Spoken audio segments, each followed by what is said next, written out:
Iran की red line Lebanon. Iran बोला Lebanon पर हमले बर्दाश्त नहीं।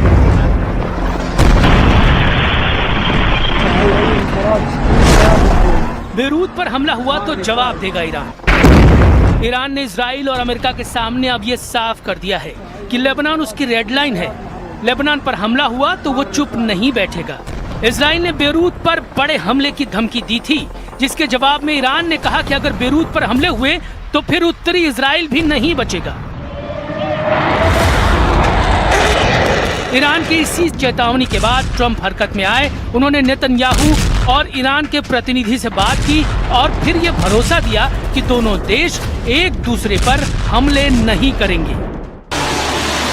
लेबनान ईरान का भरोसेमंद साथी है। हिजबुल्लाह को ईरान का प्रॉक्सी माना जाता है और अब ईरान खुलकर उसके समर्थन में खड़ा हो गया है। ईरान ने साफ साफ कह दिया है कि वो लेबनान पर हमले होने नहीं देगा। ईरान का कहना है कि अमेरिका के साथ सीज फायर सभी मोर्चे पर लागू है, जिनमें लेबनान भी शामिल है। लेकिन इजराइल लगातार लेबनान पर हमले कर रहा है, जो उसे बिल्कुल बर्दाश्त नहीं।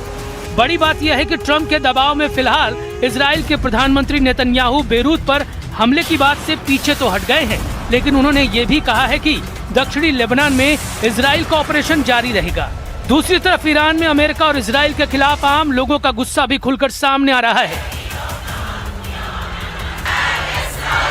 मार्ग बार इस्राईल। तेहरान में बड़ी संख्या में ईरान के नागरिक लेबनान के समर्थन में इकट्ठा हुए। इन लोगों के हाथ में ईरान और हिजबुल्लाह के झंडे थे। प्रदर्शनकारियों ने कहा कि वो लेबनान के साथ खड़े रहेंगे क्योंकि ये ईरान के हित में है। संदेश साफ है, बेरूत की रेड लाइन क्रॉस की गई तो ये जंग सिर्फ लेबनान तक सीमित नहीं रहेगी, पूरे पश्चिम एशिया को इसकी कीमत चुकानी होगी। ईरान ने 3 खाड़ी देशों में अमेरिकी सैन्य अड्डों को मिसाइल धमाकों से दहला दिया। ईरान ने कुवैत पर सबसे भयानक मिसाइल हमला किया है, जहां कुवैत इंटरनेशनल एयरपोर्ट पर बैलिस्टिक मिसाइलों के साथ ड्रोन बम फटे हैं। तो ईरान ने धमकी दी कि अमेरिका इन हमलों से सबक लेकर बमबारी बंद कर दे, लेकिन ट्रंप ने ईरान को एटमी डील की नई शर्त बताकर भड़का दिया है। इधर इजराइल ने तेहरान में तख्ता पलटने का ऑपरेशन शुरू कर दिया है।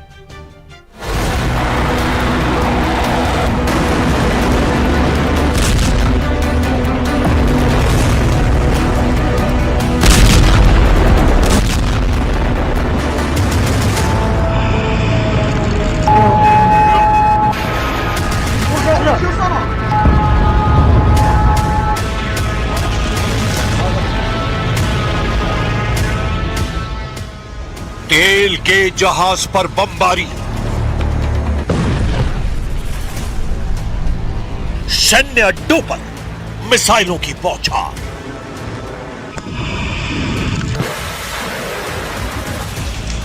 ये कैसा सीज फायर है जहां बातें कम, बारूद ज्यादा बरस रहा है। अमेरिका, ईरान दोनों जबरदस्त हमला कर रहे हैं। ईरान ने कहा अभी 3 अड्डों को तोड़ा है, 13 सैन्य अड्डों पर हमला बाकी है। ट्रंप की धमकी लिख कर दो, नहीं बनेगा एटम बम, वरना मुस्तफा का नंबर। कुवैत में ईरान के ड्रोन धमाकों में मौत की खबर से अमेरिका सन्न हो गया है। ईरान ने अमेरिका को मदद देने वाले 3 देशों को मिसाइल से फोड़ डाला है। रेवोल्यूशनरी लड़ाकों ने अमेरिकी सैन्य ठिकानों वाले दुश्मन देशों को वार्निंग दी है कि अगला धमाका उन देशों पर होगा जहां भी ट्रंप फोर्स तैनात है। वहीं अमेरिका ने 4 दिनों में चौथी बार ईरान के केशम आइलैंड पर हमला किया। इससे भड़के ईरान ने दावा किया कि कुवैत, इराक और बहरीन में मौजूद अमेरिकी सैन्य ठिकानों को मिसाइल और ड्रोन से भारी नुकसान पहुंचाया गया है।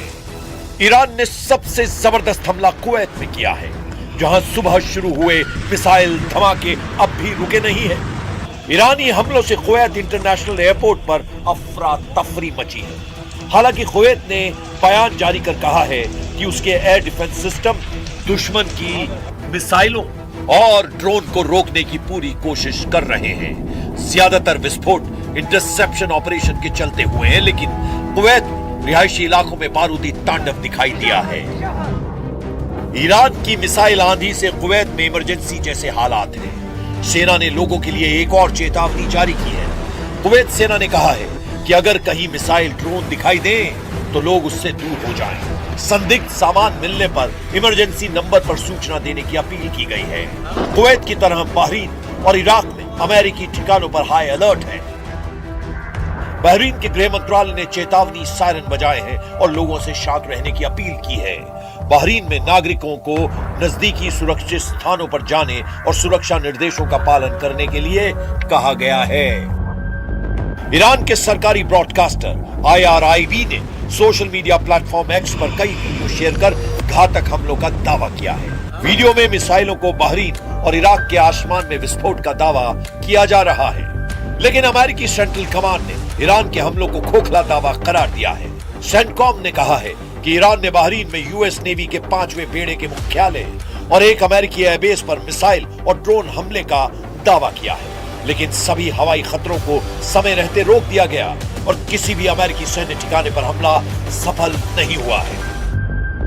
अमेरिका ने धमकी दी है कि ईरान पर कोई रहम नहीं किया जाएगा। जब तक ईरान अपने एटमी प्रोग्राम को पूरी तरह बंद नहीं करता, तब तक कोई भी प्रतिबंध नहीं हटाया जाएगा।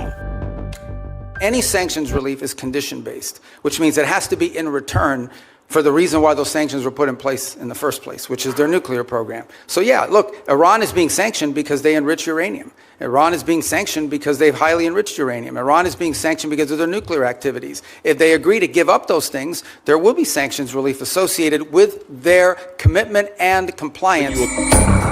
अमेरिका को ईरान की लीडरशिप पर रत्ती भर भी भरोसा नहीं रह गया है। इसीलिए ट्रंप ने एटमी डील की नई शर्त लगा दी है। ट्रंप ने नई शर्त में कहा कि ईरान उन्हें लिखित आश्वासन दे, तभी डील आगे बढ़ेगी।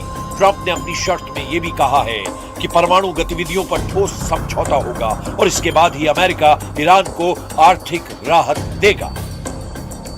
ट्रंप का कोई पैंतरा अब तक ईरान पर काम नहीं आया है। अमेरिका के केशम आइलैंड पर बार बार हमले की वजह का भी पता चला है।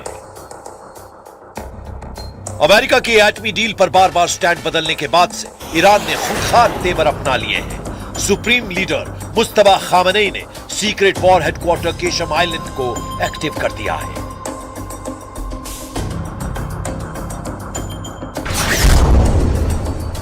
केशम आइलैंड फारस की खाड़ी में ईरान का सबसे बड़ा द्वीप है। यह हॉर्मुज़ स्ट्रेट के मुहाने पर है, जहां से दुनिया का लगभग 20 से 25% कच्चा तेल गुजरता है। 135 किलोमीटर लंबे आइलैंड में पहाड़ियों के नीचे ईरान ने सुरंगें और बंकर बनाए हैं। इन सुरंगों में सैकड़ों मिसाइलें तैनात की गई हैं।